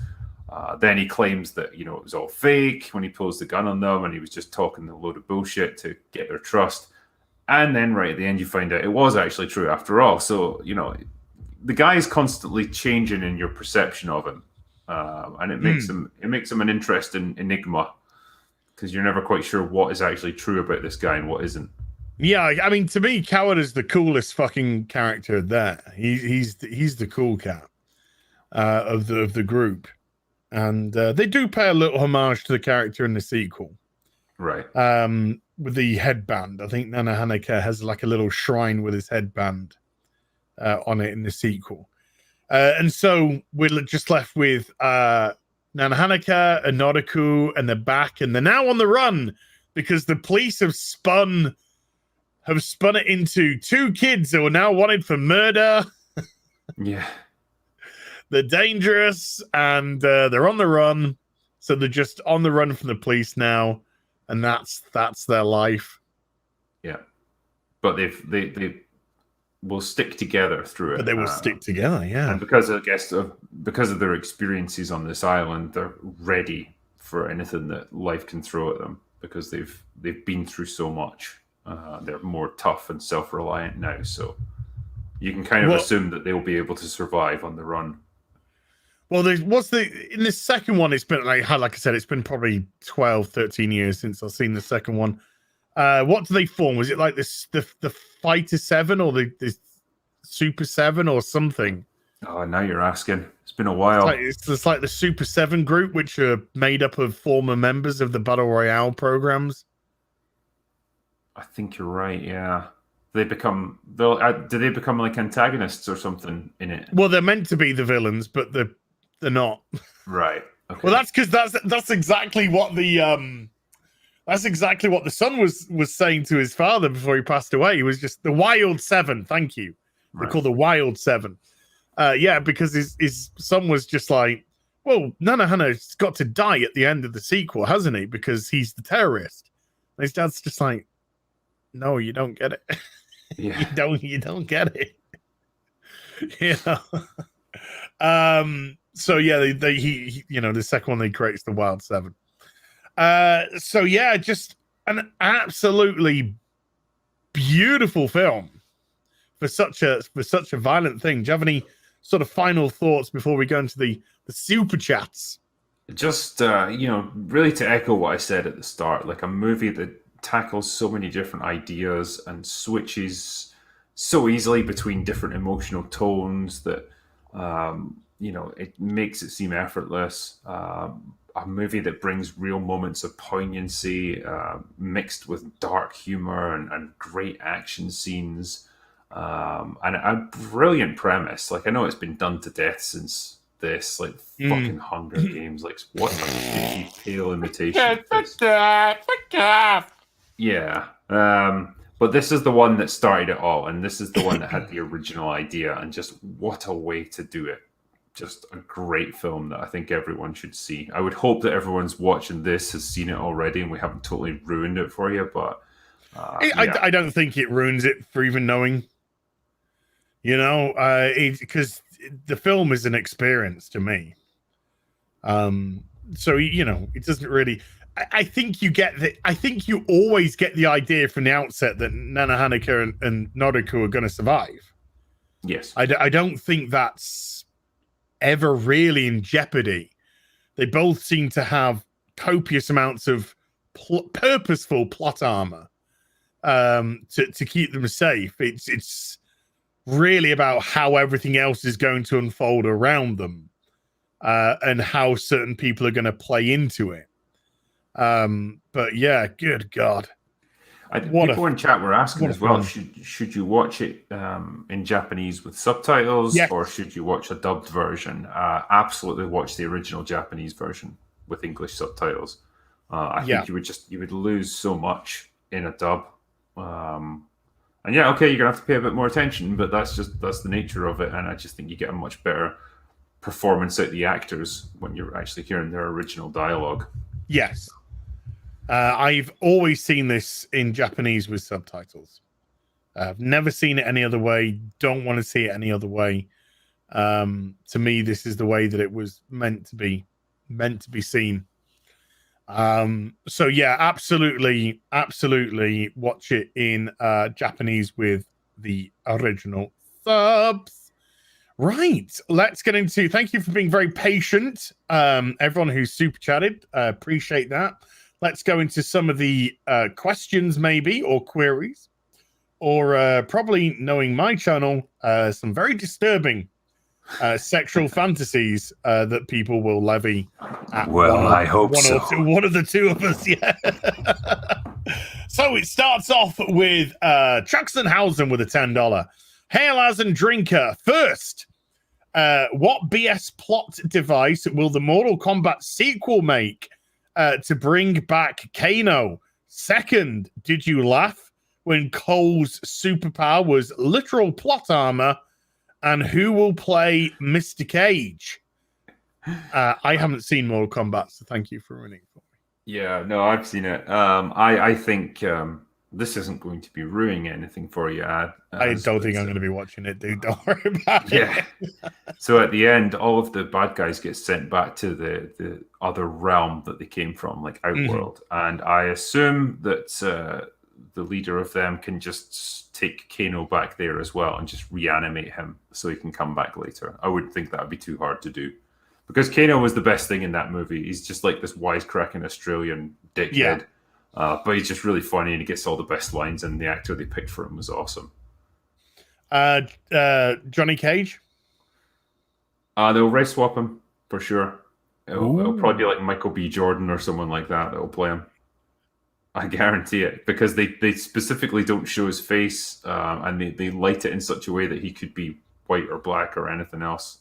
Because you just see like his hand, I think, and like a movie poster for him. So, okay, I see how they're playing that. I hope they don't, though, because I will say, in the movie's defense, it wasn't preachy or woke in the slightest.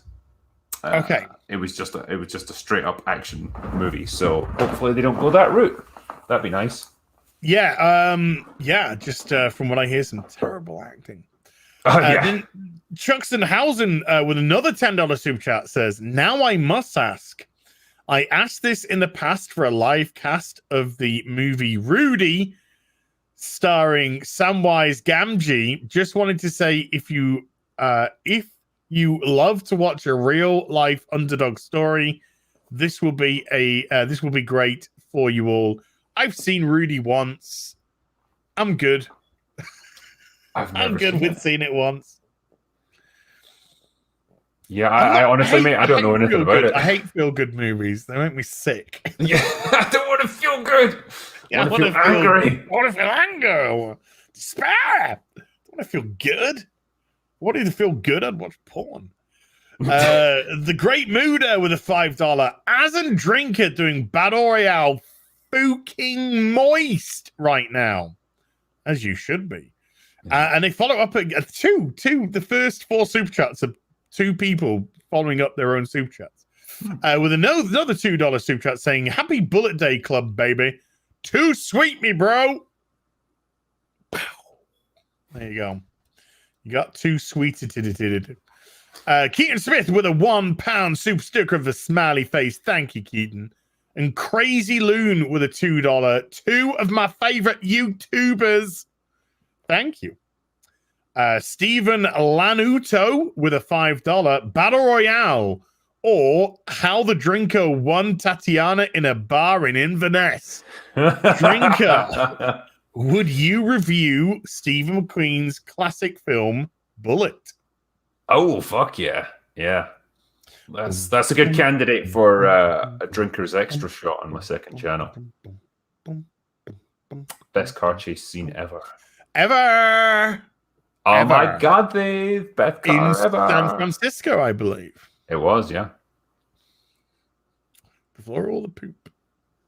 El Camino with a £2 as in Drinker. You are really spoiling us.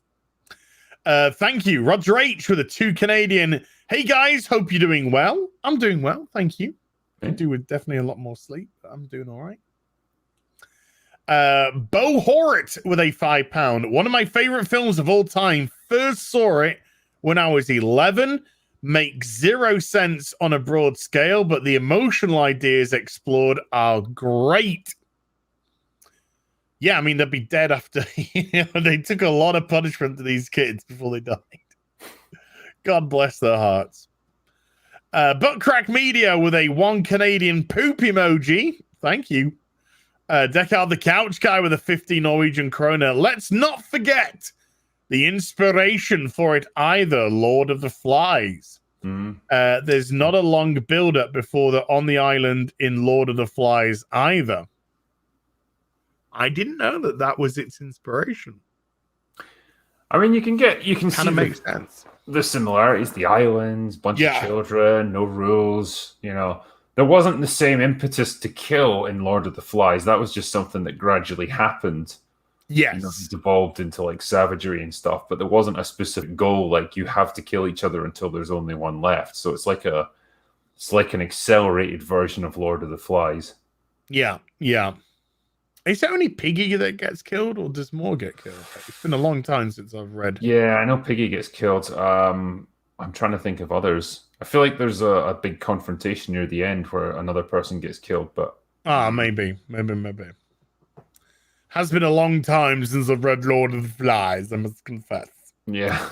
High school English class, man. That's the last time for me. Yeah, maybe that was the last time, yeah. Just a mere 30 years ago. Ivar Jantz with a $5. Hey, Asin Drinker. Might you guys and Gary do one of these streams talking about The Rocketeer or Mask of Zorro? Also, Battle Royale is better than the Hunger Games. God damn right it is. Love you guys. Haven't you just done a Rocketeer video? I just reviewed it like a few weeks ago. So yeah, I couldn't. The only time I did this, and it was just pure happenstance that I did a mini review on Big Trouble in Little China, and then Gary really wanted to talk about it, so we did a stream on that. But I think that's the only time I would make an exception there. What was the other movie? Mask of Zorro. Oh yeah, that's a pretty good film. I'd talk about that sometime, I guess. There's many others I'd rather do in between, though. Yeah, I think I watched Mask of Zorro once, and that's all I've ever seen it. Yeah. Deck Out the Couch Guy. For somebody that loves Batman, I really don't give a shit about Zorro. Deck Out the Couch Guy with a 50 Norwegian krona. The reason their backstories don't matter is more because it's a take on the near random primal reaction to fight or flight situations in humans, in my opinion. I don't know. There's plenty of backstories for the kids. With what's going on, Nana Haneke with his abandonment issues. Noriku's the only one that we don't really get a back story, but then again, she's put up on a pedestal, so I guess that was the plan with Noriku, is to always have her up on a pedestal. Everyone in the show treats her as, apart from the girls, who lock her, who called her nasty names, but all the boys seem to hold her up on some sort of pedestal. Stephen Otten with a $5. Battle Royale, the real most extreme elimination challenge. Hail Drinker and Az. Glad to see Batwoman and Mortal Kombat didn't do too much damage. MK? I don't know, maybe. Didn't do too much damage. Stay frosty. Yeah. How is Batwoman getting on, by the way? I'm sure I've seen videos about the ratings, like, down to like 100,000 or something stupid like that. The ratings this week fell to a catastrophic 0.381. Oh, well, that's just painful. Yeah, and that is about 50,000 lower than its previous lowest. That's like in Battle Royale when you see the guy get knifed in the dick. Even though you didn't like him, you still feel bad for him. Yeah, nobody deserves to get knifed in the dick twice. Yeah. I know he threatened to rape you. I know that he made it rumors that you've been banging. I know he shot you in the face with a crossbow. Yeah, I know he shot you in the face with a crossbow, but Jigsaw, come on, darling. Did you have to stab him in the fucking dick? There's always that one person who takes it too far, isn't there? Yeah. God, even now, every time I see that, I'm just like, it's nasty. It's just nasty. You know what I mean? John Sullivan with a £5. Hail, chaps! Bestest movie ever! Got my Arrow special edition the other day. Could watch it over and over.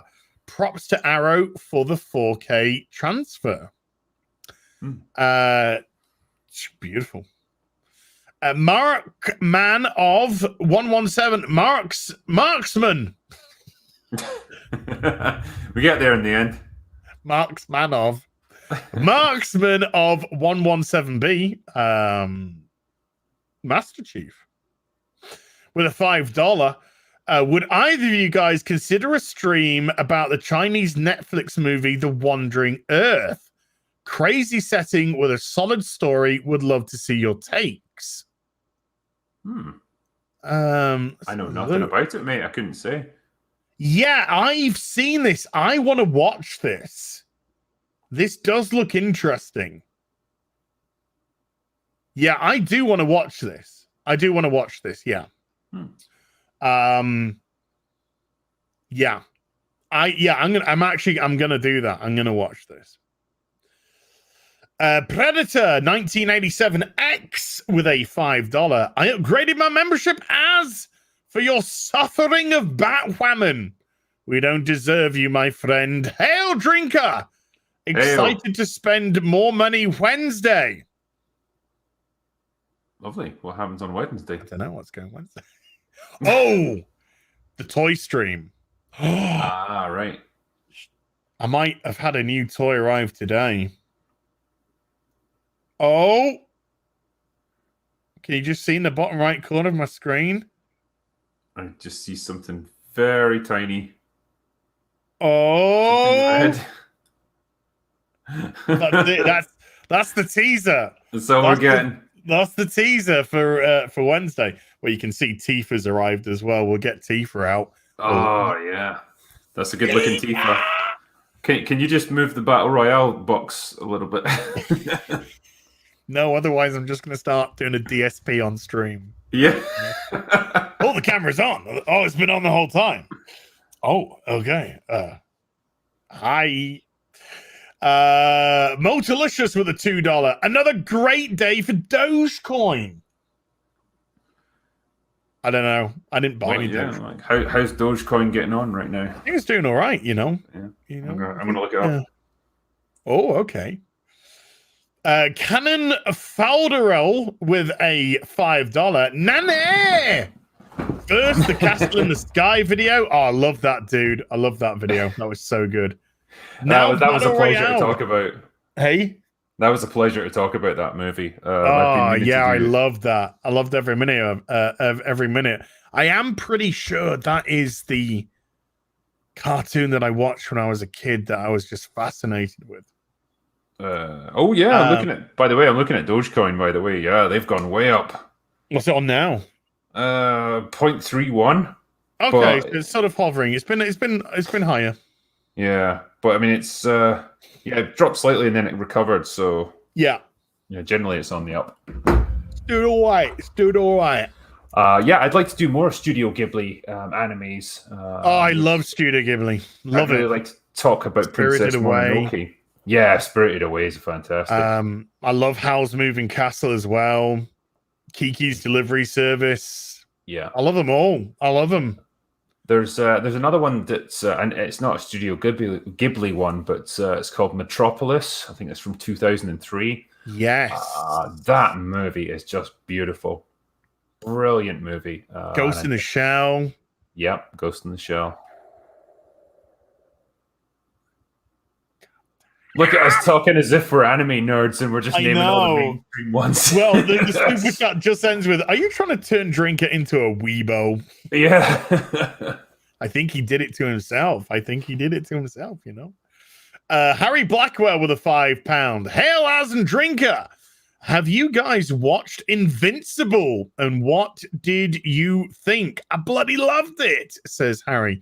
Have you watched Invincible? I haven't seen it yet, no, but people keep telling me to watch it. It's meant to be great. It is fucking awesome.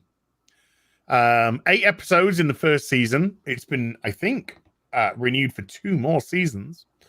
There's lots of source material to call upon. First 8 episodes, fucking nailed it. Nailed the season.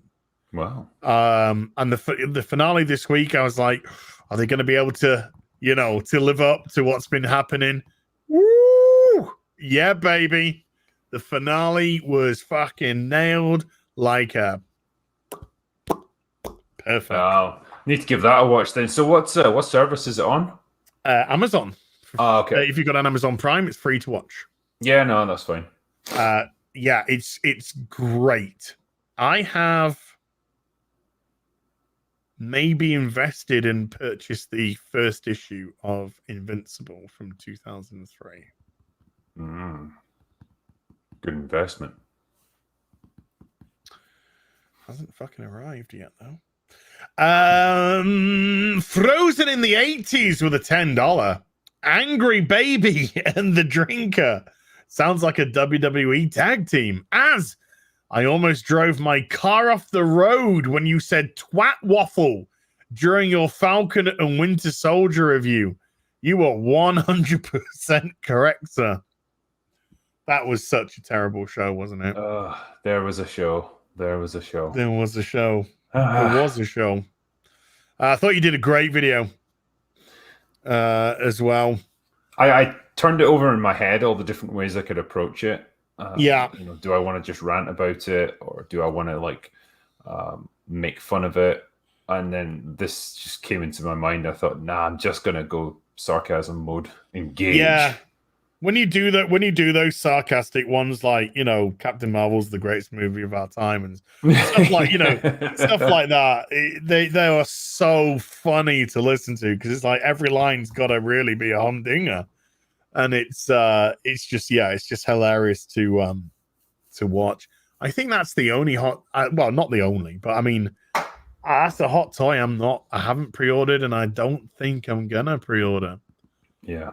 Which is Cat Falcon. I don't want Cat Falcon. I don't want some cast-offs. I want some tokenized character. I want Falcon. So if I'm going to get a Falcon, I want a Falcon. When you see him in full cap mode with his wings and stuff, and the color scheme that they've given him, he just looks like A-Train from The Boys. Yeah. And it's so off-putting. And I'm like, this has got to be a parody, isn't it? And it's like, no, they're taking this dead serious. Well, I'm still, to me, the jury's still out whether or not that fucking show was a parody, because, all the times that Empress Ness or whatever she's called kept fucking killing people, and everyone around Falcon is just like, "Argh!" And then Falcon's just like, she's just misunderstood. Yeah. Fuck out of here, bitch. Definitely were a twat waffle. Chris Gorban Green with a £10. Hi guys, have either of you seen any of Fuka Saku's other films? His Battles Without Honor and Humanity film series is incredible. All streaming on Arrow Player in the UK. RMB is also a fan of them.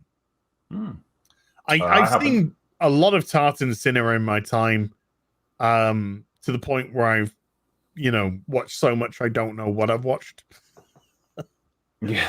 So there's a very good chance that I have seen other works without exclusively known, because I just went in the early 2000s. After this, I just went on like a 3-year Tartan cinema rampage.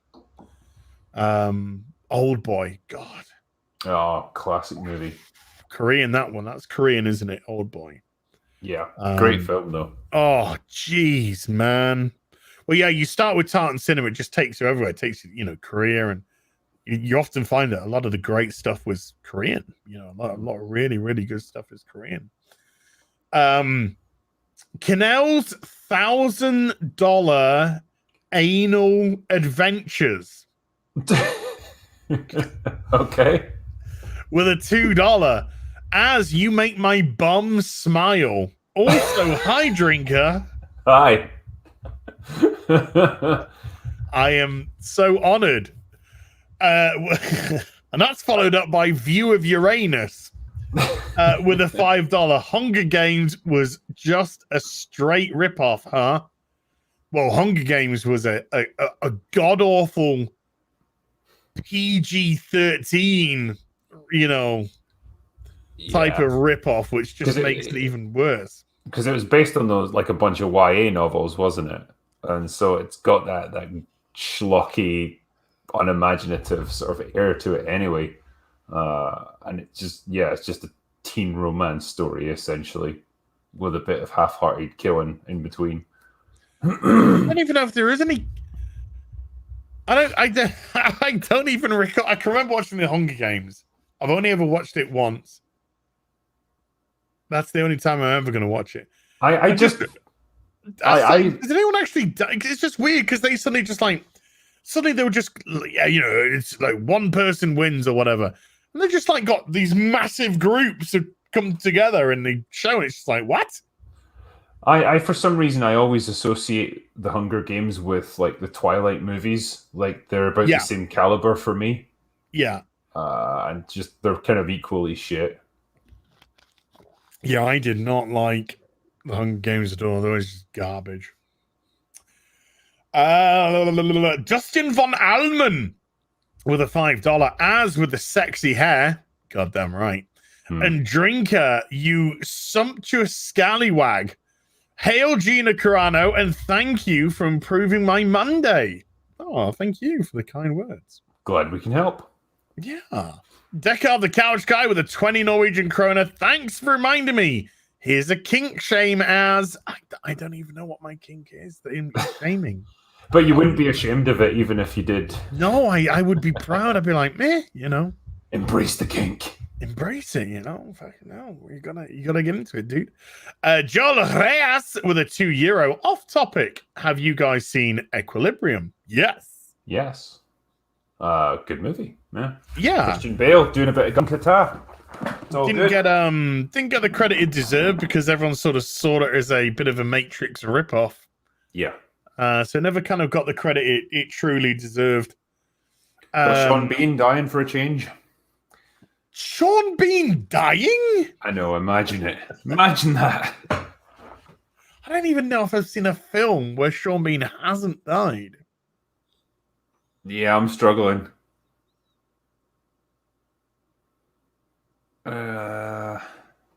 He was in a football fucking movie with Robert Duvall and a bunch of other people. Oh, I'm surprised he didn't die in that. I know, just hitting the head with a football and just killed. He went to head of the ball and his head fell off. Yeah. The tragic, they kind of did what's the boxing one? What's the boxing one? Clint Eastwood. Fucking with Hilary Swank. Yeah, $1 Million Baby. Yeah, sort of. He trips up and hits his head on the post and breaks his neck. People have pointed out as well, Silent Hill. He didn't die in that. He also didn't die in The Martian. Wow! Oh, I haven't seen The Martian, so that's Martian's a really good movie, actually. Is it? Yeah, because Ridley Scott, I think he did Prometheus, which was absolute garbage, and then he did The Martian, which was surprisingly good. Huh. I'm amazed. Yeah, he doesn't die in Silent Hill or the sequel. He's barely in Silent Hill, to be fair. Like, his plot takes place in a completely different, like, world from the main story. Well, yeah, he's in the living world, isn't he? Yeah, he's just kind of wandering about, like, going, Rose, Rose, where are you? Rose, Rose, Rose, where are you? Someone put in chat as well. Sean Bean dies so often, he does it in films he's not even appeared in. Yeah, he died in Battle Royale. Yeah. He just like, there's a scene, you blink, you miss it, he's just lying on the floor, dead. That's fucking Sean Bean. just nip it in to do a quick die. Yeah. That shouldn't be. With a $5, Mortal Kombat is worth one watch. Opening sequence is pure gold. All the Scorpion, Sub-Zero, and Kung Lao's fights are excellent. Actors did a decent job. Yeah, the big mistake they made with that movie was having Cole Young as the protagonist. Just a character that's got absolutely no interest, played by a shit actor. Yeah. But yeah, they should have just made it about, about Scorpion and his quest for revenge, or they should have made it about like fucking Jax when he loses his arms and he's got to battle his way back, or even Kano. It could have been awesome if it was Kano. But yeah, they picked the dullest character imaginable to like head the movie. It was just such a bad move. Oopsie doopsies. Modalicious again with a $2. If you want to feel bad, watch Whiplash. Steven Lanuto again with a $2. Drinker. Kira wants a bit of a snog with Drake. Lol. Maybe she does. I always thought they were just friends. That's the way I wrote it. Oh, Kira, get your tits. Okay. Yum Yum Eat 'em Up with a $5. Is the CD aware that Brendan Eich, the creator of Savage Script and co-founder of Mozilla, is a fan of his? The guy referenced his Falcon and Winter Soldier video on Twitter. Wow. No, I wasn't aware of that, but that's quite cool. Wow. Well, there you go, dude. There you go. Watch them. They're all weirdos. King Rokai with a $10. Had to watch twice as a kid, then came back as an adult, loving it. Still hurts my heart seeing Nobu yell for Shudia in his last moments. No, Shudia, Nobu! Plus equality all round, gruesome scenes for both genders. Oh yeah, very much. Yeah, there's no special protection for anyone. No. And 15 years of age, you kind of, well, you're just coming out of it, really. But you're just kind of coming out of that part where the boys and girls are sort of on parity with each other. There's like early teens is when they're kind of on parity. I think you're just kind of coming out of it 14, 15. But yeah, girls on boys, boys on girls, girls on girls, boys on boys. Don Graham with a £2. Keeping with Asian cinema, discuss Old Boy. Oh, yeah. It's a good one. Happily discuss that. That is, when I first watched that, when it ended, I think I was like this. Yeah. The world's most painful smile. Yeah. It's like, that was so good. And at the same time, boy, was that fucked up. Oh, yeah. Yeah. It was great. Old Boy is fucking great, man. Yeah. Yeah. What an incredible performance by the main actor. Oh, that corridor scene. Yeah. Deck out the couch guy. And it's nice to know how much he loves his family. Too much. Too much. Deck out the Chaos guy with 50 Norwegian kroner. Here's a fun observation. How many kills does Noriko get? Compare that to her pedestal placement, and you might just be looking at some symbolism. Noriko doesn't, she doesn't get involved at all. Nana Hanaka, he gets involved in that accidental tussle. Yeah, Plus, he kills Kateshi Kitano as well. And just thinking, does he get involved in any? I think those are the only fights that he gets involved. But, you know, the accidental tussle does lead to the death of the guy. And then Kawada kills quite a few people. So, yeah, at least 2. Kawada kills at least 2. So, yes, maybe it's her 100% hands-off approach, I guess, which exemplifies her character. Marksman of 117B with another $5. The movie about family, but the setting is humanity is flying the Earth out of the solar system with giant engines to avoid the exploding sun. Oh my lord. Okay. Butt crack media with the 2 Canadian hours. I hope your butt crack feels better from earlier.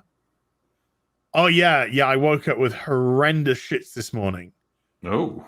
Well, it's not a bug. It's because I haven't had any caffeine for like a week and a half now, or very, very little.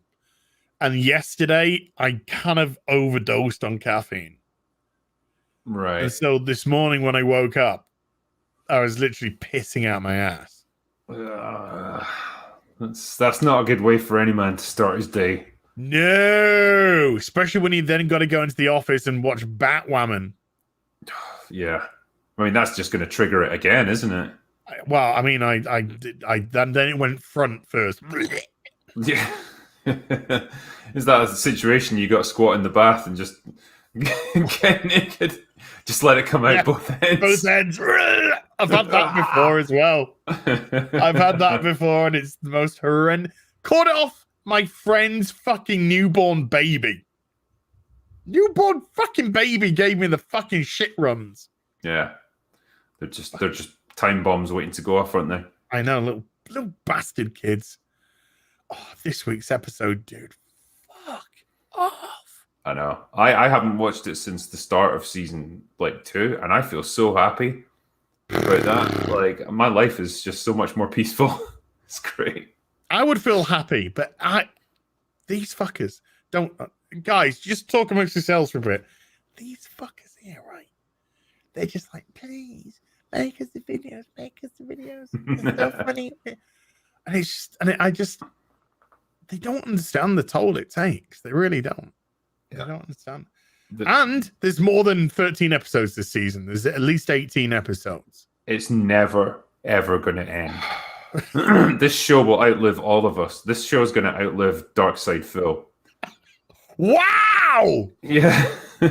Holy shit. The pig roach himself. He's gonna give up on YouTube and that show will still be going. Yeah, which finishes first, Darkside Phil or Batwoman? Yeah. Oh, that's just horrific, dude. But he's one step closer with the removal of his Twitch partnership. So he's begging for $400 a day. That's how much he thinks he's worth. He's got so much more to give. Oh, it's a shame he died inside about 5 years ago. Marksman of 117B with a $2, another $2 for catching the Halo reference. You see, dude. I know my shit. And Ryan Bailey with a $5. Hail as and Drinker, my 2 favorite YouTubers together, as is STD Reviews and the Drinker's Batwoman overview have had me laughing for a solid week. Oh God, I can't cope.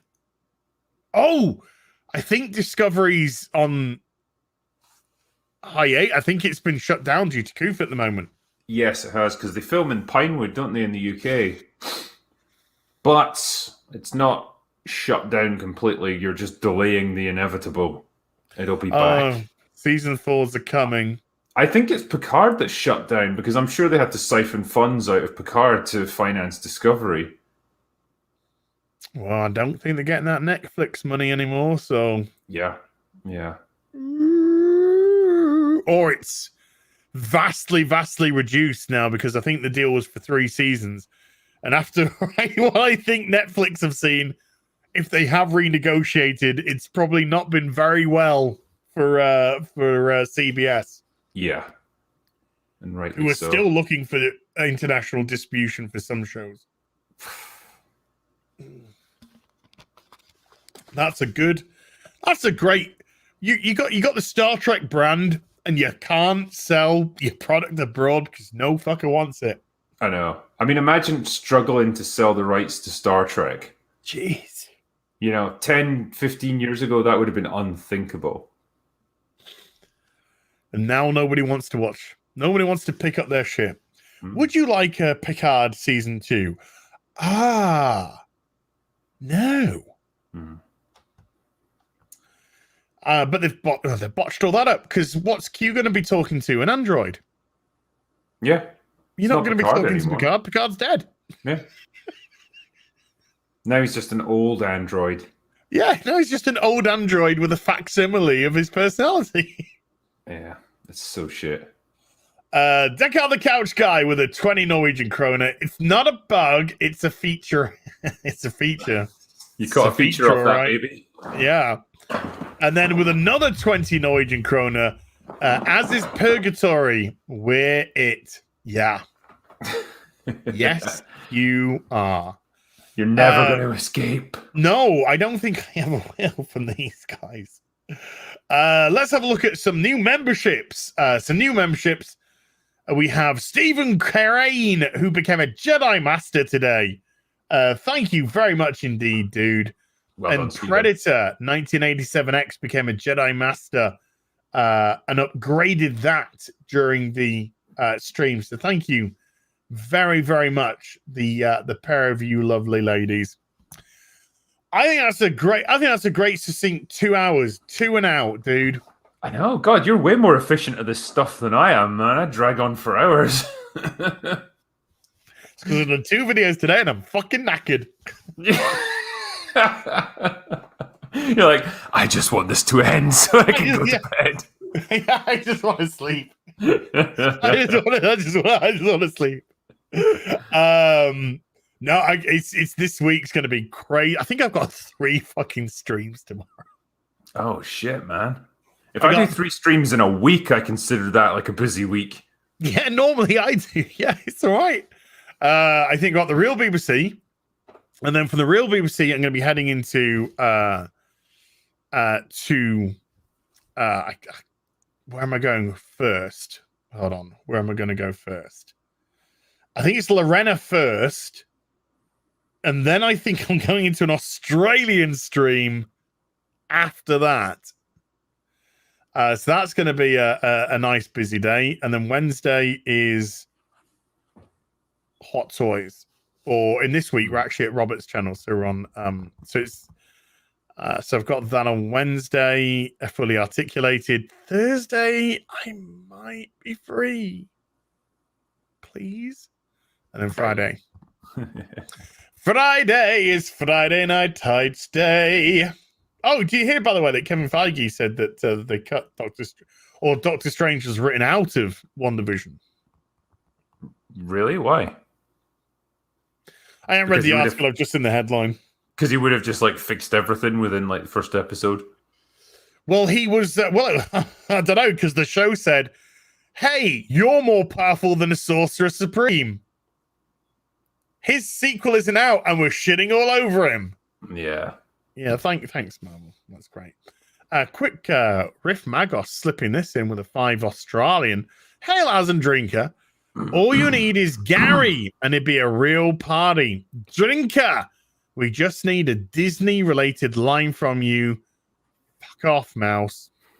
Fuck off, mouse. That's great. That's great. Right. Let's wrap things up then. Drinker, have you got anything that you would like to plug, dear sir?